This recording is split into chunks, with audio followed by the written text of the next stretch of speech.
this is an iHeart podcast. Guaranteed human. When segregation was a law, one mysterious black club owner, Charlie Fitzgerald, had his own rules. Segregation in the day, integration at night. It was like stepping on another world. Was he a businessman, a criminal, a hero? Charlie was an example of power. They had to crush him.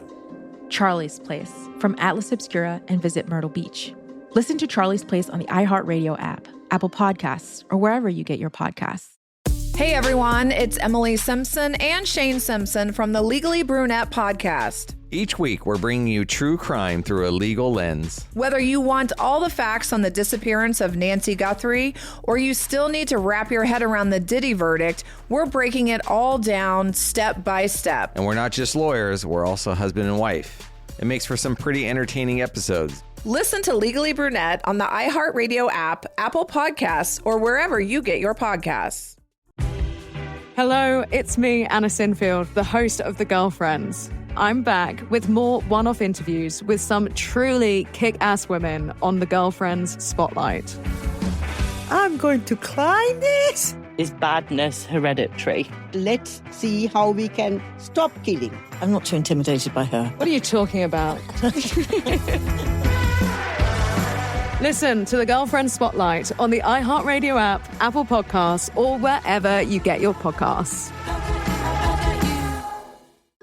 You know Roald Dahl. He thought up Willy Wonka and the BFG. But did you know he was a spy? In the new podcast, The Secret World of Roald Dahl, I'll tell you that story and much, much more. What? You probably won't believe it either. Was this before he wrote his stories? It must have been. Okay, I don't think that's true. I'm telling you, the guy was a spy. Listen to The Secret World of Roald Dahl on the iHeartRadio app, Apple Podcasts, or wherever you get your podcasts. Talking to your kids about the dangers of vaping can be hard. Getting them to listen to hot gossip is easy. So here's some drama you could share with your kid.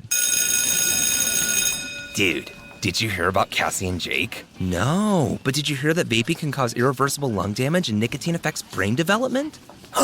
Nuh-uh.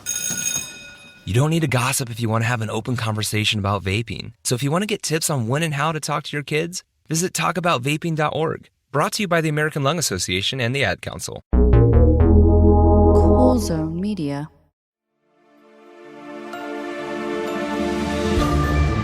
Hey, I'm Molly Congo, and this is Weird Little Guys, the show where I tell you about the weird little guys trying to unravel the fabric of our society. I've spent years researching and writing about right-wing extremism, and it's pretty scary out there, I won't lie to you. But the guys trying to ruin life as we know it are also kind of freaks and losers. So, here's one of them. Okay, we're going to start this off with a pop quiz. I'm going to read you a quote, and I want you to tell me who said it. I'll give you a minute to think. It's multiple choice. To learn who rules over you, simply find out who you are not allowed to criticize. Was that A, Benjamin Franklin, B, Voltaire, C, Socrates, or D, a neo-Nazi pedophile on a white nationalist radio show in 1993? Now, if you guessed B, you're in good company. Well, no, it's not good company. The company is pretty terrible. I can't say bad company without getting lost on a tangent about Timothy McVeigh's obsession with the song Bad Company by the band Bad Company from their album Bad Company. So I won't say the company is bad, but it's a crowd. No, the answer is actually D, neo-Nazi pedophile Kevin Alfred Strom. And it's a slight paraphrase of something he said in an August 1993 broadcast of American Dissident Voices, the weekly radio program he hosted for the neo-Nazi group National Alliance. Strom was living on the group's West Virginia compound, 300 acres in the mountains near Hillsboro that they just call the land. And he was serving as the right-hand man of the group's leader, his mentor, William Luther Pierce. The broadcast was entitled, "All of America Must Know the Terror That Is Upon Us," a name he borrowed from a speech given in 1959 by another one of his great influences, Revillo P. Oliver. And the quote gets new life every now and again when it's incorrectly attributed to Voltaire.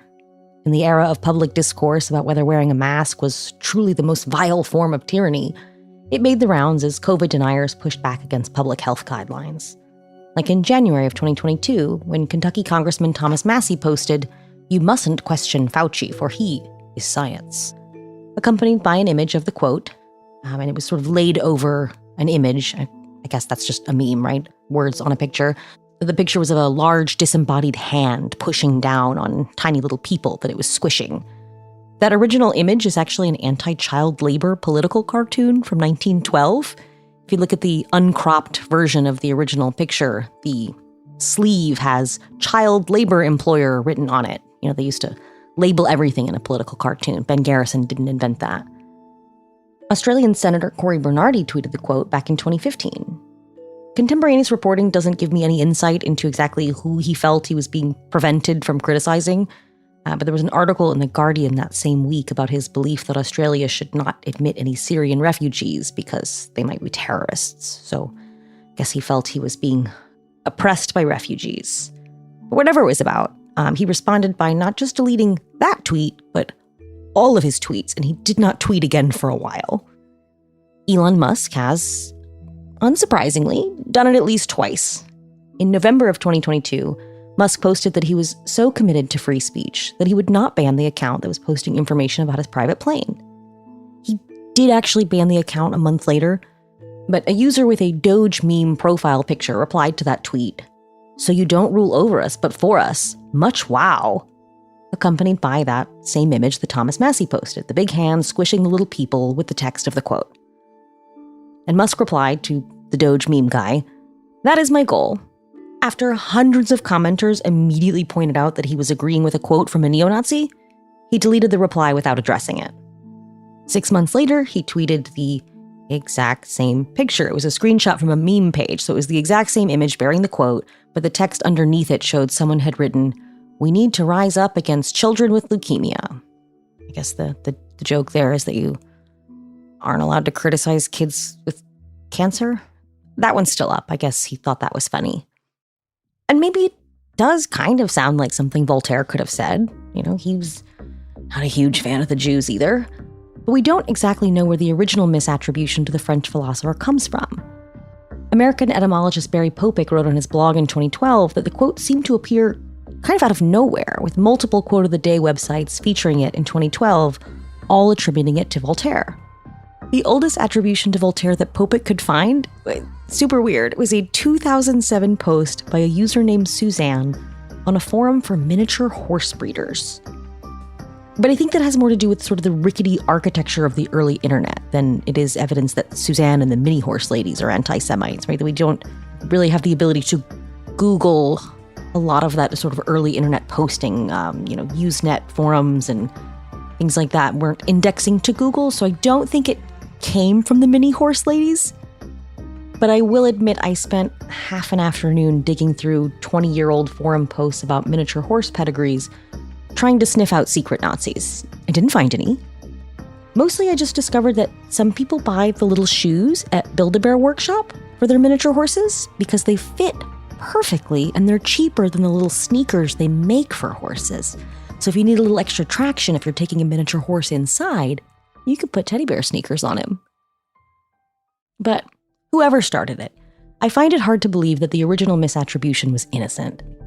It's not a line you could really just come across anywhere on the wider internet if you were the first person to do this. And the actual author of the quote seems to agree.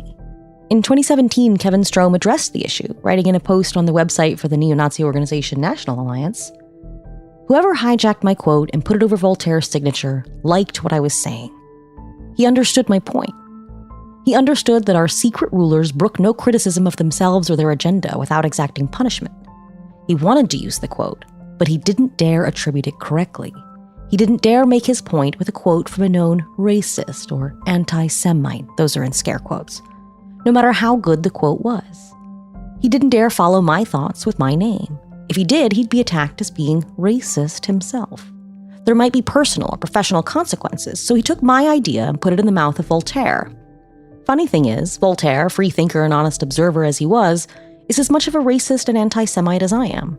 But Voltaire has been safely dead for well over 200 years, and his contribution to the artistic and intellectual development of our civilization is so great that it will take quite some time for his legacy to be erased, denounced, or censored, as I'm sure the enemies of life are aching to do. So it was relatively safe, to quote Voltaire, but unsafe, to quote Kevin Alfred Strom. Fair enough, I think Kevin's onto something there. I hate to agree with him. But it isn't just racism and anti-Semitism that makes Strom an unsavory source to quote. He is also a pedophile. Now, I know you might be saying, and I know the legal department is saying, that's kind of a strong word. Are you sure you can say that? Well, yeah, I can. I'm very sure. Because despite the entire section of his website devoted to debunking the accusation, one of the exhibits filed in the case that led to his stint in federal prison for possession of child pornography is a copy of a contract he signed in the presence of a notary. In September 2006, at the request of his second wife, Kevin Strom signed a document stating that he would attend counseling sessions, quote, until such time that such a qualified counselor will be able to indicate to, redacted, that I am free from being sexually drawn to children or drawn to sexually explicit material of any kind concerning children or any other characteristics of being a pedophile. There's just a lot going on there. I mean, first of all, I don't know if you've had anything notarized, right? You sign a document in the presence of someone who is certified by the state to say they saw you sign it. So it's, there's no argument later about whether that's really you who signed it because you showed them your ID and they put the little stamp on it. I usually get stuff notarized at the library. It's free. Your town probably has it too. You make a little appointment and the librarian can do it for you. It's great. I love public libraries. I don't know where Kevin got his pedophile contract notarized. I just can't imagine. Like normally you're looking at, mortgage documents and wills, or I had to send a document to a court clerk to get online access to court records. Like, did she read this? What a bad day at work. There's nothing I can tell you that will make any sense of a man's sexual attraction to his stepdaughter's 9-year-old classmate. I can't do that. But I think there's some sense in telling you a little bit about Kevin's life up to that point. If you don't have the kind of familiarity with white supremacist movements that ends conversations at parties, you've probably never heard of him. But he spent most of his adult life as the indispensable right hand of the man who wrote the novel that still serves as a blueprint and a Bible for white supremacist terror. By his own telling, it was his high school history teacher who set Kevin Strom on the path to right-wing extremism, introducing him to the ultra-conservative anti-communist group, the John Birch Society, in the early 70s. And it's probably no coincidence that the two men who would have the biggest impact on his views as an adult also came up through the JBS. Strom would later serve as the personal archivist of Revilo P. Oliver, a founding member of the John Birch Society, although he was later forced to leave the group he helped found in 1966 after saying all the world's problems could be solved if every Jew were vaporized. So it's not that the John Birch Society wasn't anti-Semitic, they just didn't want him to say out loud exactly how anti-Semitic they all were. It was just very embarrassing for everyone.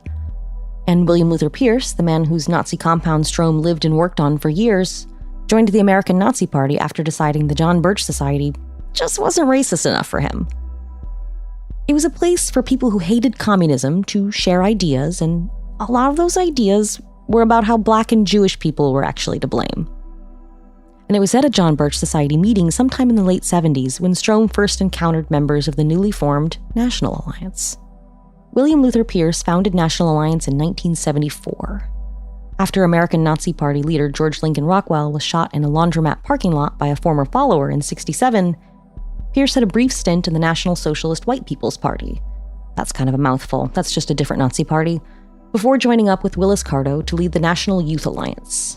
And National Youth Alliance was formed by Carto to focus on recruiting and radicalizing right-wing college students to sort of counter the influence of groups like Students for a Democratic Society, right? So it was the TPUSA of the George Wallace campaign years. In the name of the greatest people that have ever trod this earth, I draw the line in the dust and toss the gauntlet before the feet of tyranny, and I say segregation now, segregation tomorrow, and segregation forever. And it was originally spun off of Carto's Youth for Wallace organization, but obviously George Wallace did not become president in 1968, and they didn't bring back segregation. And in what is going to become a theme in this story, Cardo and Pierce pretty quickly stopped getting along and eventually split entirely. The faction that left with Pierce became National Alliance in 1974. And in 75, Pierce started writing the novel that is, unfortunately, his enduring legacy, The Turner Diaries. We don't have to get super deep into it today. I'm sure it will come up in most episodes of this show, unfortunately. Over the last 50 years, this book has inspired a lot of race warriors. It is a fictional novel, but it's the handbook for the race war. It is a race war handbook in a fictional trench coat. And it's not very good. And obviously it's not good, right? It is a terrorism handbook. It is sort of describing how to instigate the race war and, kill the race traitors and kill the journalists and kill Black people and Jewish people. It is not good ideologically, obviously, but it's also just really bad. It's messy. It was originally written in a serialized format and then collected into one book. And it's disjointed. He's not a great writer. He was not a great thinker. And Kevin Strom's first wife, Kirsten, told an interviewer years later that when she first met Pierce in 1987, she told him she had just finished reading the Turner Diaries. There she's at dinner with her husband and Dr. Pierce, and this is, I'm sure, a very big deal for her husband, who is a National Alliance member. And I'm sure he hoped that his wife would just behave, keep sweet, just be the wife. And she tells Dr. Pierce, I just finished reading your book, and I didn't think it was very good. She told him it was poorly written. And, point for Kirsten, she's right. I just can't imagine saying that to him. And it was through Pierce that Strom first met Kirsten. She was married at the time to a National Alliance member named Joseph McLaughlin. In 1987, the day that Rudolph Hess died, Joe suggested that she call Pierce.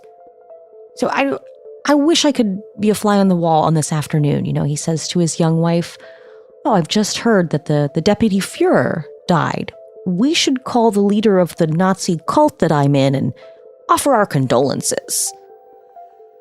I guess. But that's what they did. And Pierce was very happy to hear from them. And as they're talking, he's thinking, I think Kevin would really like this girl. Again, she's married. She's on the phone with her husband. Her husband is the one that prompted her to make this phone call. But he hears her and thinks, I've got something better for her. Because I think it's hard to meet women when you're living in an off-the-grid Nazi compound in the mountains of West Virginia. Pierce himself was known for selecting his brides from catalogs of Eastern European women, but I guess he thought he could pick one out for his boy Kevin over in Arlington, a little closer to home. A few months after that dinner where she told Pierce she didn't care for his novel, Kirsten left her second husband, Joe, and moved in with Kevin. And the couple was married on Chincoteague Island in 1990 in a ceremony officiated by William Luther Pierce. She wrote later in her memoir, I guess, she wasn't fully sort of removed from society at this point. She was still existing in the world when she married Kevin, and so her family was at the wedding. And she describes feeling a little bit embarrassed at the way Dr. Pierce talked about race in front of her family. Strange vows.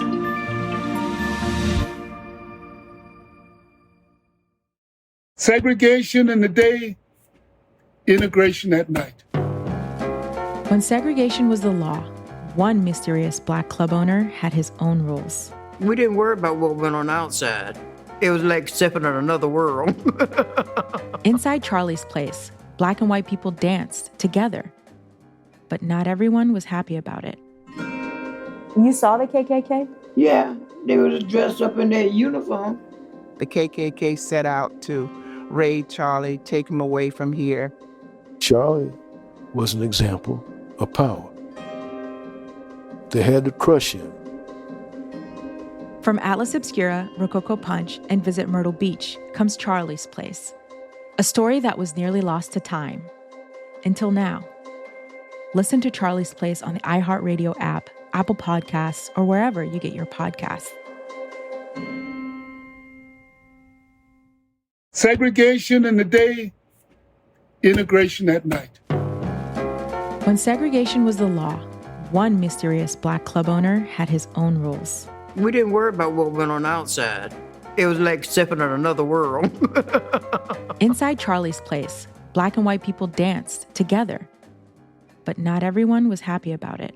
You saw the KKK? Yeah, they was dressed up in their uniform.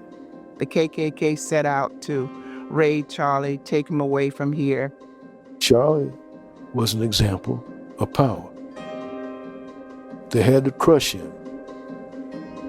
From Atlas Obscura, Rococo Punch, and Visit Myrtle Beach comes Charlie's Place. A story that was nearly lost to time. Until now. Listen to Charlie's Place on the iHeartRadio app, Apple Podcasts, or wherever you get your podcasts. I'm Anna Navarro, and on my new podcast, Bleep with Anna Navarro, I'm talking to the people closest to the biggest issues happening in your community and around the world. Because I know deep down inside right now, we are all cursing and asking, what the bleep is going on? I'm talking to people like Julie K. Brown, who broke the explosive story on Jeffrey Epstein in 2018. These victims have been let down time and time again. For decades and decades and decades, by local law enforcement, by federal law enforcement, by administration after administration. The Justice Department, through, I think we counted 4 presidential administrations, failed these victims. Listen to Bleep with Anna Navarro as part of the My Cultura podcast network. Available on the iHeartRadio app, Apple Podcasts, or wherever you get your podcasts. This season on Dear Chelsea with me, Chelsea Handler, we've got some incredible guests like Kumail Nanjiani. Let's start with your cat. How is she? She is not with us anymore. Okay, great way to start. So this is a great beginning, and hopefully you'll be able to, I don't know, maybe you will cry. Amanda Seyfried. Life is so short. If you feel something like that, you have that fire in you for this experience, it's not for a guy. It's for the experience of being in love, and like it's bigger than a guy. Elizabeth Olsen. I love swimming naked so much. And I know you love taking pictures of yourself naked. Yes, I love to be naked. I just want to be in my bra and underwear all the time. Ross Matthews. You know what kids always say to me?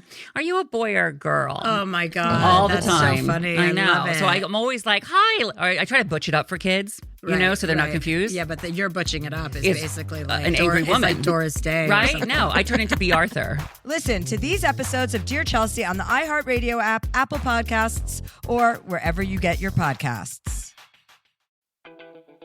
Hi, I'm Danielle Robay, host of Bookmarked, the podcast by Reese's Book Club. And this week on Bookmarked, we're basically hosting the ultimate girls' night. Reese Witherspoon, Jennifer Garner, Judy Greer, Rita Wilson, and Gary Rice, and author Laura Dave. These are the women behind season 2 of the Apple TV series, The Last Thing He Told Me. We're talking about turning a book into a hit show and what it really takes to bring a story to life. The most important metric for me is, do I want to share this book with somebody? That's what creates community, and that's the main thesis of our book club and why we started it, was just to connect people together. Listen to the Bookmarked by Reese's Book Club podcast on the iHeartRadio app, Apple Podcasts, or wherever you get your podcasts.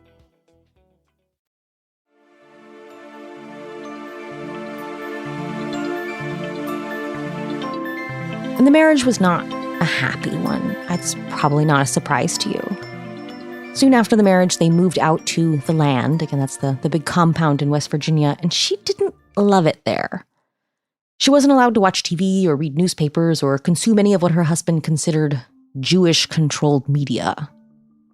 They stockpiled food and weapons, and she mainly tended to her home and her children, but she says that she also helped out around the compound by stuffing envelopes to mail out copies of the group's propaganda, help fulfill orders for books. They sold Pierce's book, obviously, the Turner Diaries, and a number of other sort of white nationalist publications and books.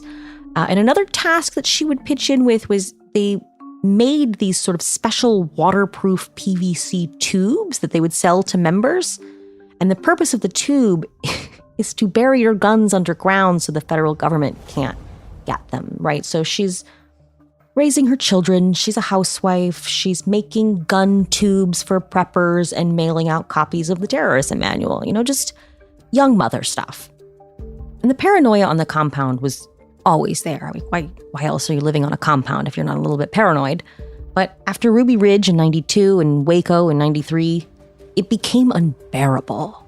As she describes, that, you know, Kevin telling her things like, you know, keep the children away from the windows, they're going to shoot the children through the windows, just not prompted by anything, right? Just this sort of constant tension that the feds are going to show up on any day now and they're going to shoot you. They're going to shoot you like Ruby Ridge. It's just not a great environment for a family. And on April 19th, 1995, Kevin came home early from work.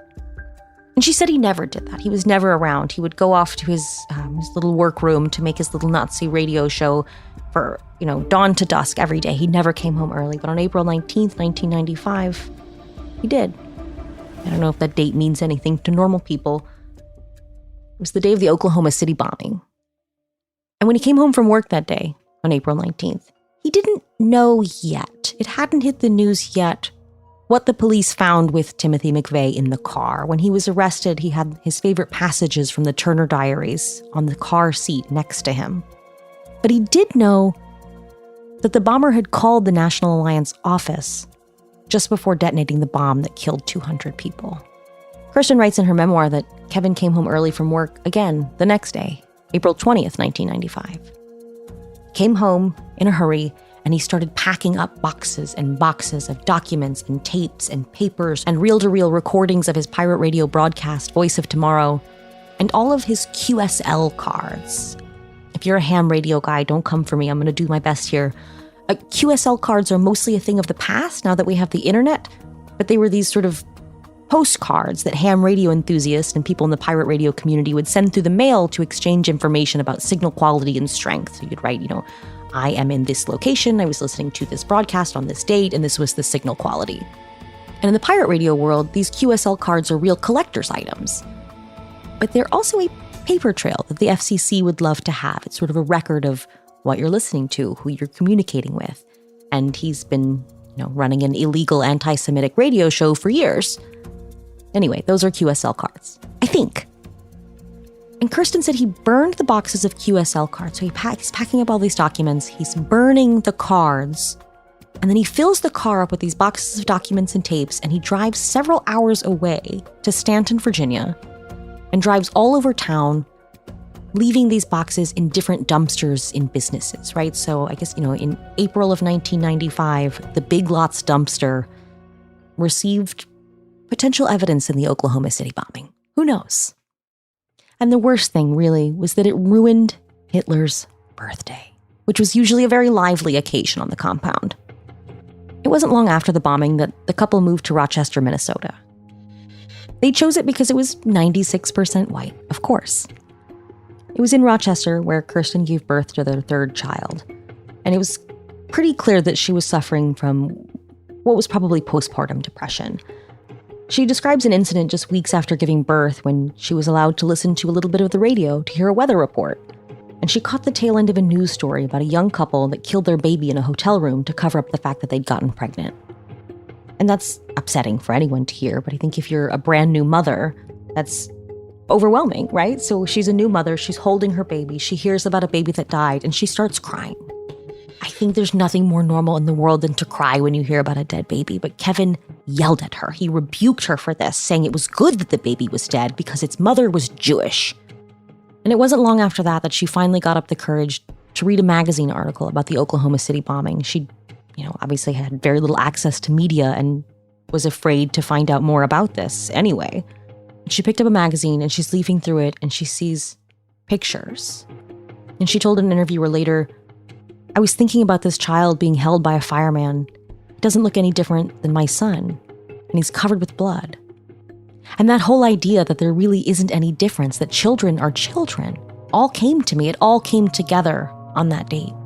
And it was around this time that Kirsten spent some time in a psychiatric hospital. Can't really blame her. I can't imagine trying to integrate that into my psyche. And she'd been begging for help for years, but Kevin didn't believe in that kind of thing. She'd been prescribed antidepressants after the birth of their second child, but he hadn't allowed her to take them. While she was in the hospital, he left her and took the children. A years-long custody battle followed. And even though he is an out-and-out neo-Nazi, right, it's not a secret at this point. His name is in the newspaper next to William Luther Pierce and Timothy McVeigh. He's the protege of the man who wrote the book that inspired the Oklahoma City bombing. He has no real job outside of editing a Nazi magazine and ghostwriting for David Duke.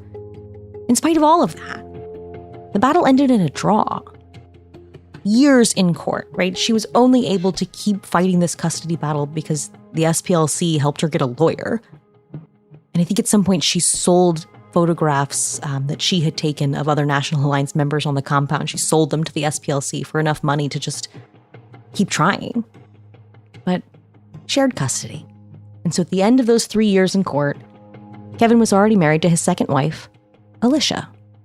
And it was Alicia who came home one day to find her husband Kevin sitting in front of his computer.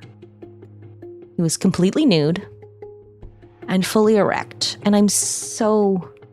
I don't love having to say that. I mean, I guess I chose to say it. I did write this, but I don't like the way that feels. But he was at his computer, naked, rock hard, and looking at pictures of little girls. Clothed girls. The girls had clothes on, right? He had access to child pornography. We know that. But on that particular day, she walked in on him looking at what, under other circumstances, would have been perfectly normal photographs of children. These were children they knew, right? Family, friends, the children of other National Alliance members, photos he'd taken of children in their lives, friends of her daughters. But it wasn't normal because of the totality of the circumstances here. And that's what prompted the pedophilia contract. Because she'd already caught him looking at actual child pornography the year before, so she already knew. But this was a bridge too far. These were children that he had access to, right? When she caught him the year before looking at the child pornography, they'd started going to marriage counseling. But this was too much. She decided he needed individual counseling to address this specifically. And she later testified that it was at this point that she started sleeping on the floor outside her daughter's bedroom. And his marriage was not the only thing in Kevin's life that was falling apart in 2006. After William Luther Pierce died in 2002, National Alliance was thrown into chaos. His handpicked successor, Eric Glebe, was losing control of the organization. In 2004, National Alliance's membership coordinator quit, leaving behind a public letter demanding an audit of the organization's finances, accusing Glebe of mismanaging member dues. In April of 2005, Strom attempted a coup of sorts, getting dozens of signatures on a letter demanding Glebe's resignation. Glebe responded by firing him. Fair enough.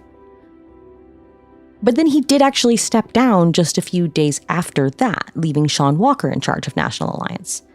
And, another sort of tangent here, Glebe would actually return as chairman just a year later because Sean Walker, the guy that took over for him when he quit, had to go to prison on a gun thing.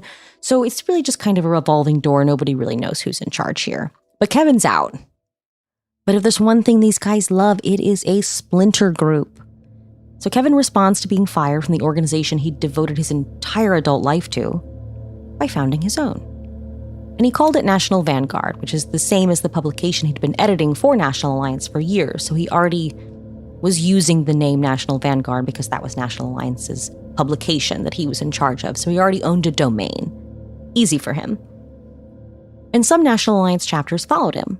So he's pretty busy trying to helm his newly formed splinter group. He's traveling to chapters in different states, trying to shore up support. He's speaking, he's meeting, recruiting, and he's just trying to get this thing off the ground. But he's not so busy that he can't make time to see the new love of his life. A 9-year-old.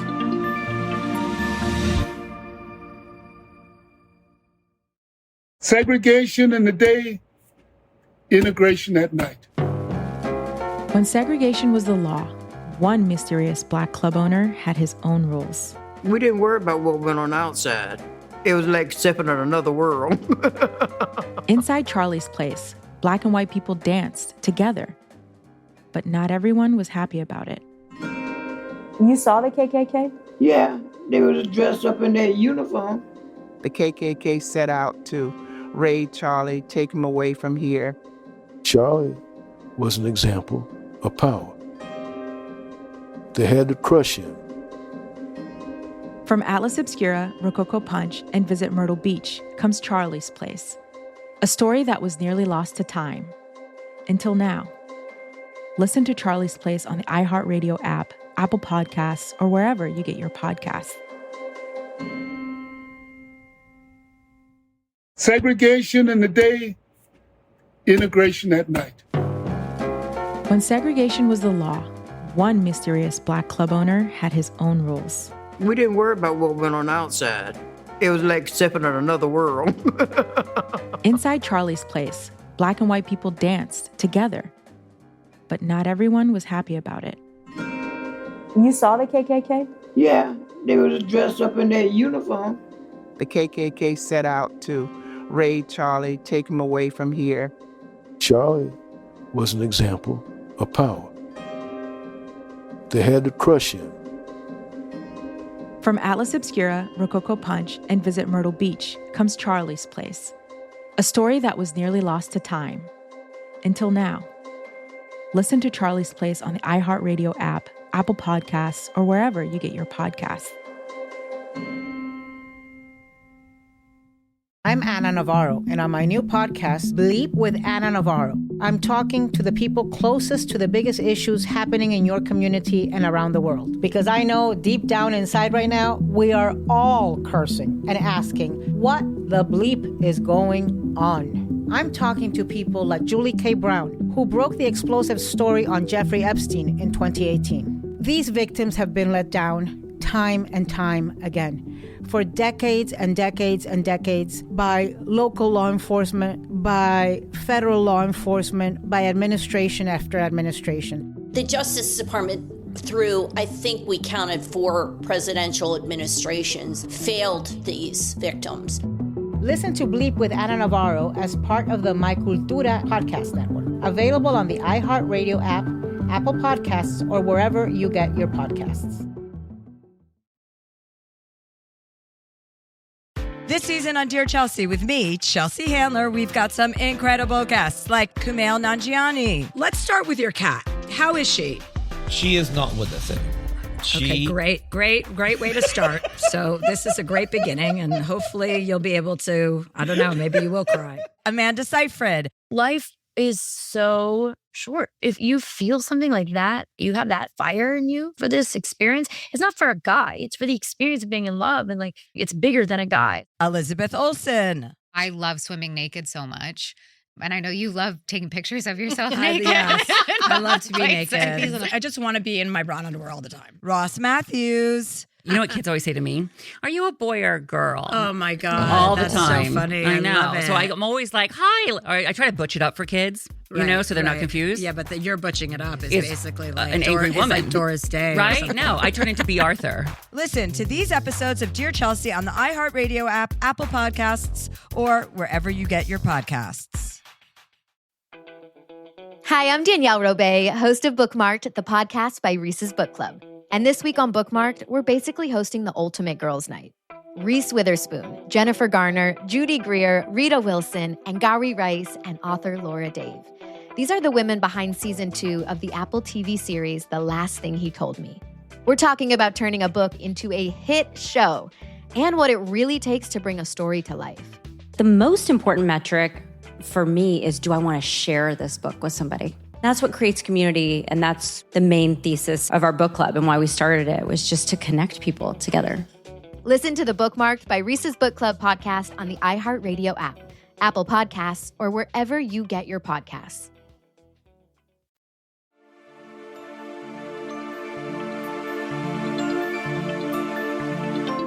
In September 2005, Kevin met one of his stepdaughter's elementary school classmates, a girl identified in court documents only as AA, which thankfully are not her real initials. She was 9 at the time. And I'll set your mind at ease up front. He never touched her. There's no allegation that he ever touched a child. So that's some consolation, I think.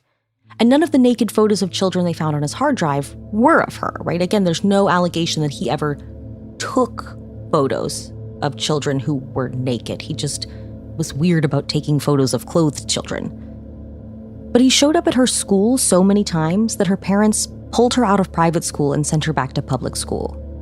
He drove by her house. He sent her flowers and gifts, and he wrote poems and love songs. And ultimately, the charge of sexual enticement of a minor, which is one of the things he was originally charged with, was dismissed. Judge Norman Moon, who is shockingly still on the bench, saw Judge Moon not too long ago, said there was overwhelming evidence that Strom was attracted to the girl, but that there wasn't sufficient evidence that he'd actually tried to sexually coerce her, right? So he's trying to romance this child, but he didn't sexually coerce her, right? He's buying her flowers and showing up at her house, but he didn't physically coerce her. And I don't know. I don't know where the line is there. I'm not comfortable with that. If a grown man is hiding behind a tree outside of an elementary school, trying to get close to the child, he's writing poems about marrying, there's gotta be something we could do about that, right? I don't know. If a guy is taking time out of his busy schedule, meeting with David Duke and writing blog posts about racial purity to download a little girl's school schedule, there's gotta be some kind of intervention. But even though Judge Moon said it wasn't illegal to send romantic gifts to a 5th grader, the behavior did prompt an investigation. His wife is rightly very concerned. They start going to counseling. She catches him looking at child pornography and tries to call the police. And so here, this is a little he said, she said, right? So they both agree that there was an altercation. She says that she hit him because she was trying to call the police, and then he tried to stop her by choking her. This is where the witness intimidation charge comes in that was ultimately dropped at trial. But regardless of how it started, she hit him over the head with a phone so hard that he had to go to the hospital. So they go back to marriage counseling. In July 2006, he announces he's taking a step back from his new Nazi splinter group, citing family issues. You know, the classic line, I've got to take a step back from the work to spend more time with my family. In this case, it doesn't seem like spending more time with his family is really in anybody's best interest. But he abandons National Vanguard. He just doesn't have time for it right now. And a month after that, unbeknownst to him, his wife gives his computer hard drive to the police. And in October, federal agents search his home. And notably, the FBI agents that come to search his house are from the Joint Terrorism Task Force. I don't know that child sex abuse material usually involves the JTTF, but in this case, it did. And specifically, the agent on the warrant was a Charlottesville police officer on loan to the task force. Did I mention that this all takes place in Charlottesville? It doesn't seem right, does it? But the agent on the warrant is Charlottesville police officer who is on loan to the JTTF, Brian O'Donnell. And Alicia, that's Kevin's wife at the time, claimed very publicly and for years that she was sleeping with O'Donnell at the time of the trial. And she even produced audio that she claims is a recording of a phone call between the two of them where they're talking about the affair. I won't tell you with certainty that she was sleeping with the cop in charge of investigating her pedophile husband. He has not admitted that. I think he has denied that, but that was her claim for many years. For what it's worth, she was later arrested several times for stalking and doxing cops. Here in the Charlottesville area, we have what's called the Jefferson Area Drug Enforcement Task Force. It's a multi-jurisdictional drug enforcement unit. And she ran a blog devoted to doxing the undercover cops that did drug stings. So again, you don't gotta hand it to her. She is not innocent in all of this. She was a true believer, just like Kevin, but I don't know, running the cop doxing blog, not bad. Eventually, the ACLU actually took up her case, defending her right to run a blog dedicated to identifying undercover drug officers. She spent a little bit of time in jail, but I think ultimately she was vindicated in her cop doxing blog. And it's just such a weird rabbit hole here. It's just such a strange side tangent that has nothing to do with Kevin because he's out of her life at this point, right? But just a weird crossover. I wish I could go back in time and see Tim Longo, who's the Charlottesville police chief back then. He met with Alicia and just begged her. He's like, I can't make you, right? You're not breaking the law. We settled that, but please log off. Please stop posting pictures of cops' houses and cars. It's upsetting the boys. Just bizarre. Another strange crossover, just totally bizarre. I guess it's just a quirk of small town life, but it's one of her many trials. The prosecutor was Denise Lunsford. She was, back then, in the prosecutor's office in Albemarle County. After working as a prosecutor, she would go back to defense work, and she was actually the court-appointed defense attorney at the James Alex Fields murder trial. So just everything comes full circle, I guess. And O'Donnell, the officer working Strom's case for the JTTF, Again, he denied the affair. He says he was not sleeping with Alicia, but he actually stayed on at the Charlottesville Police Department for another decade or so, long enough to serve as one of the zone commanders for the police presence in downtown Charlottesville on August 12th, 2017. I'm not saying any of this to, start a conspiracy. There's really no conspiracy here. It's just a quirk of a little city, characters getting recycled. But, circling back, I digress. That JTTF involvement in this small-town child pornography case is what fuels Strom's personal conspiracy theory that he was set up. He maintains to this day that he was targeted by the JTTF because they were unhappy with him for his coverage of the 2004 federal trial of Chester Doles. Of all the things to think that this is about, I think that's just so stupid. Doles was a longtime Klansman, but by the early 2000s was in leadership at National Alliance, and he was on trial for some kind of federal gun charge. He did something silly. He was a felon for some prior hate crimes. He wasn't supposed to have a gun. He did go to prison again. He got back out. He tried to run for office in Georgia 2 years ago. Anyway, Strom attended the trial to support Doles, obviously, as a National Alliance member. And he was also writing about the case for National Alliance's website to sort of help boost awareness of the case because they were raising money for Doles' family. But Strom says that at the courthouse, a JTTF agent looked at him and said, "Strom, you're next." Right? So he thinks that they hated his blog so much that they tried to send him to prison. I know I'm saying that it's so stupid when I just told you that his wife wrote a blog that was so bad the cops tried to send her to jail, but I just don't think the FBI cared that much about his blog. I really don't. Because I've got a different theory.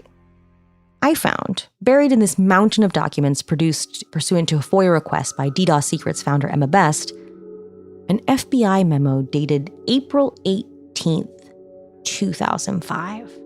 Remember, that's the week of Kevin's attempted coup. So he's trying to seize control of National Alliance from Eric Glebe, but instead he gets fired and he splinters off National Vanguard. So in this FBI memo, which was written just days before all of that happened, the agent writes, "National Alliance fracturing continued and accelerated this weekend." And the agent speculates that a splinter group led by a former staffer is likely to form. And he actually writes a name, but it's redacted, obviously. But based on the character widths, I can't think of another guy whose name would fit. It's a Kevin Strom length redaction, if you know what I'm saying. The memo's author advises agents to assess the potential of a lone wolf acting out of frustration over the lack of progress that organized groups have been able to make in their goals. And the document concludes by saying, quote, "To some degree, I believe that National Alliance had a stabilizing effect on the majority of its members.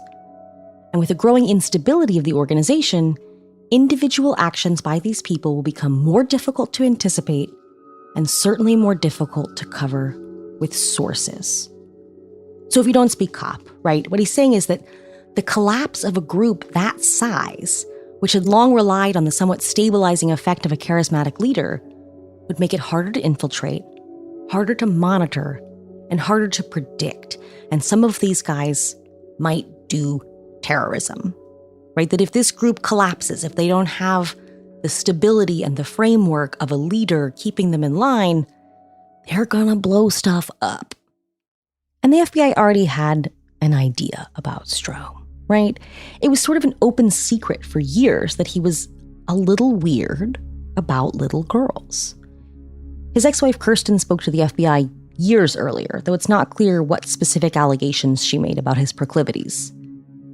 In the 90s, he maintained a personal website with an entire section dedicated to the beauty of the white race, which, normal enough for a Nazi, right? Like the beauty of the Aryan woman or whatever, like a Pinterest board for the 14 words. But it was weirder than that, right? Even at the time and even within the movement, it raised eyebrows because the pictures were not of adult women, right? It was the beauty of Aryan little girls. Again, clothed, but weird, just kind of freak behavior.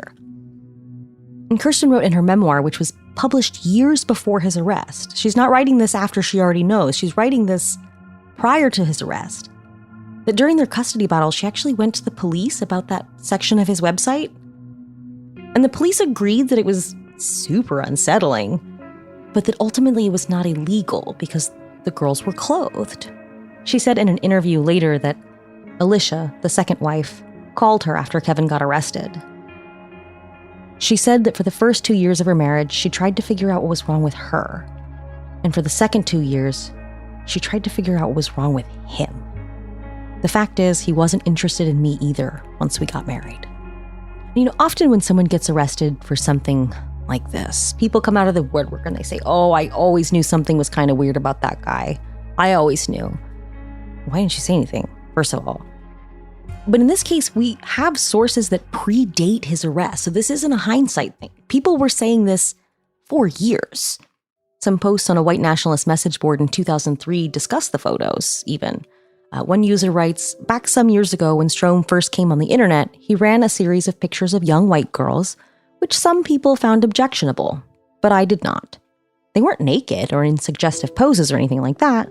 And what the hell is wrong with celebrating the beauty of the women of our race? Even the other Nazis pushed back against that. They're like, I don't know, man. The photos were of the children of other National Alliance members, right? These aren't just random pictures of kids he found online. These aren't stock photos. These are photos he took of children in his life. He would photograph children playing on the compound and post them online without their parents' permission, which is weird enough. But the website also had another section, so this is on a separate page of the website. But it's on the website. There were also photos of himself posing in what the users on the message board call beefcake poses in underwear that they describe as fruit of the looms. I'm so sorry. Another exasperated user wrote, Why? Why do these things happen? Why, even under the best of circumstances, is the movement always tainted with just a slight tinge of cadaverine smell? Why are we constantly confronted with this kind of just plain weird behavior, even among those who claim to be, and to our reluctant agreement usually are, the best people we've got? Why can't we have so much as one single leader who is just simply normal? Why must there always be these little weird kibbles and bits, these little oddities, these little bits of quirky behavior lurking in the background of everything we do? Why must we always hold our breath around our leaders, never knowing what horrible surprise lurks in their past, waiting to spring out and piss all over everything like a giggling, deranged baby? Why do we even bother? Is this really, truly the best we can do? And to that I say, I think so. Yeah, I think it is the best they can do. The movement is full of aspiring Hitlers, but they're all just absolute fucking weirdos, even aside from the whole Nazi thing. So if the FBI wanted to take out one head of this hydra, to cut off the potential for this splinter group to further split one of the country's more powerful white supremacist organizations, it wouldn't be hard, right? I'm saying that these two things exist separately. He was already a pedophile. They had an existing desire to prevent this splinter group from taking hold. And they just kind of lucked out, right? Like, if the cops might come after you, don't do them a favor by doing other crimes. Like, if you're a mob boss, pay your taxes, right? Who knows? We do know Alicia turned over that hard drive to the police, but it's impossible to know if she did that of her own volition or if she'd been approached by agents looking to get him on something, right? Both of those are very easy to believe. He was horrible to her. By her account, he tried to choke her. He's looking at child pornography. She's afraid for her daughter. I think that even on its own is enough motivation for even a true believer, a member of the movement, to say, something has to be done. This isn't acceptable. But it's also very easy to believe that the FBI would approach her and say, we can help you if you help us. Who knows? We'll never know. She would say that she never did that, right? She says that she didn't give any information to the police, but we know that's not true because it's in court documents that she voluntarily produced the hard drive. So we'll never really get a straight answer. He really just stepped on a rake here. Maybe the feds never would have gotten involved at all, if not for a little girl's mother who called the police because some weird middle-aged man wouldn't stop showing up at her daughter's school. Ultimately, Strom did plead guilty to one count of possessing child pornography and was sentenced to 23 months. With the year he'd already served before pleading guilty, he was released just a few months later, in September of 2008. And Strom was sort of in the wilderness for a bit after his stint in prison. By 2013, though, he was back in it with National Alliance. He registered an account under his own name on the group's online forum. In the following year, Glebe steps down again, leaving William White Williams, the head of National Alliance. And he's still in charge over there today of what's left of it. And yes, that is William White Williams. That is his name, William W. Williams. Not to be confused with William White. That is a Nazi for a different day, I promise, though. We'll get to William White. Anyway, Williams. He was a longtime Strom ally, so he brings him back into the fold and reinstates him as the group's media director. And he also introduced Strom to the woman who would become his third wife, Meredith Keller. And Keller started writing to Williams in 2012 when she was still an undergraduate in college, and Williams introduced her to Strom soon after. So just as William Luther Pierce had selected Kirsten for Kevin back in 1987, the Alliance's new chairman was playing matchmaker again. Again, Kevin's like 50 at this point, and she is just graduating college, so it's not illegal, but it is weird. It is weird. And under the pseudonym Vanessa Neubauer, Meredith served as the secretary for the Cosmotheist Church. That's the fake Nazi religion that William Luther Pierce invented to get tax-exempt status after the IRS said no the first time in 1978.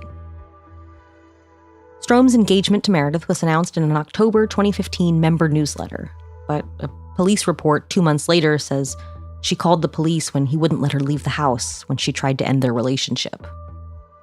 No charges were filed, and I guess the police having to come because you're holding a woman hostage isn't a probation violation because there's no documentation in his federal court file that he had a police contact of this sort.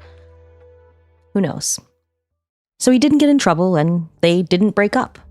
The couple attended one of the last Trump campaign rallies together just 2 weeks before the 2016 election. In a broadcast of American Dissident Voices that week, Strom opined that Trump had opened the door for a full-on Hitler to emerge in the not-too-distant future, ending the broadcast with optimism at the speed with which the Overton window was shifting rightward, saying, "Never before has the window of topics open for public debate been moved so far and so fast in our direction." And Kevin and Meredith married in 2019. There were some rumors on the weird corners of the internet that Strom had wanted to move his new family back to the compound in West Virginia, but everybody kind of said no to that. Not because they didn't want a convicted sex offender around the families that live there. No, that wasn't a big deal. They don't think he was guilty, right? He was railroaded, it was fake, whatever.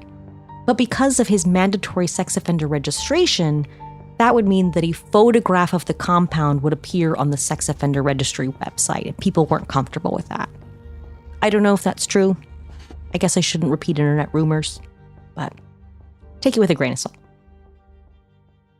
The couple lived for several years in a home provided to him by a supporter from New Jersey before purchasing a house a few hours north of the compound in a town outside of Pittsburgh.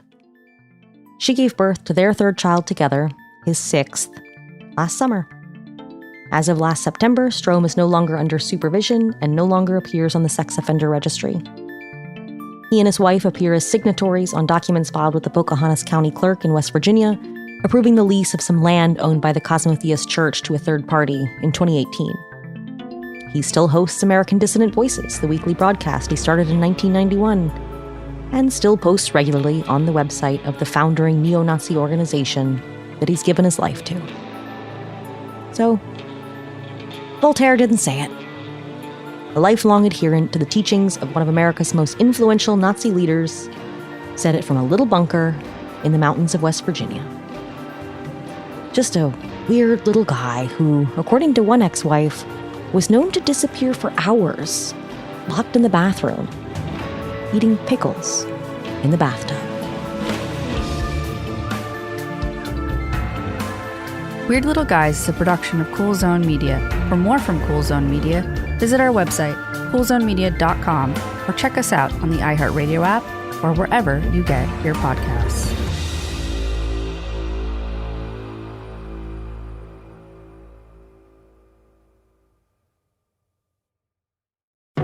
When segregation was a law, one mysterious black club owner, Charlie Fitzgerald, had his own rules. Segregation in the day, integration at night. It was like stepping in another world. Was he a businessman, a criminal, a hero? Charlie was an example of power. They had to crush him. Charlie's Place, from Atlas Obscura and Visit Myrtle Beach. Listen to Charlie's Place on the iHeartRadio app, Apple Podcasts, or wherever you get your podcasts.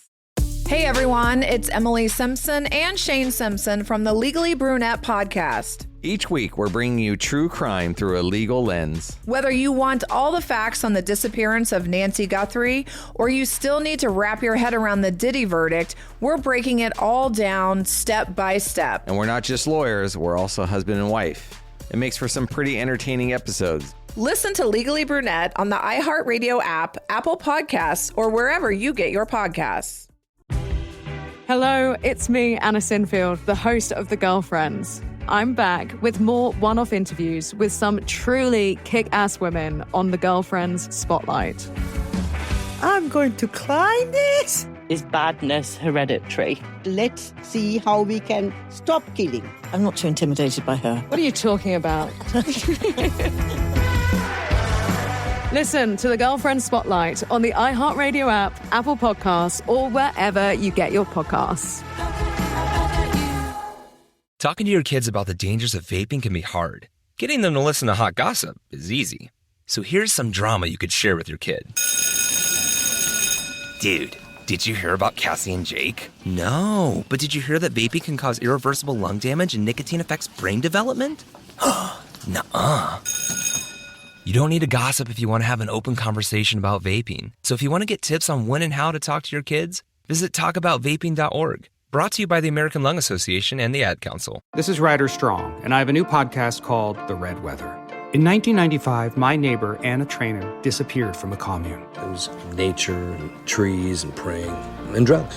So no, I am not your guru. And back then, I lied to everybody. They have had this case for 30 years. I'm going back to my hometown to uncover the truth. Listen to The Red Weather on the iHeartRadio app, Apple Podcasts, or wherever you get your podcasts. This is an iHeart podcast. Guaranteed Human.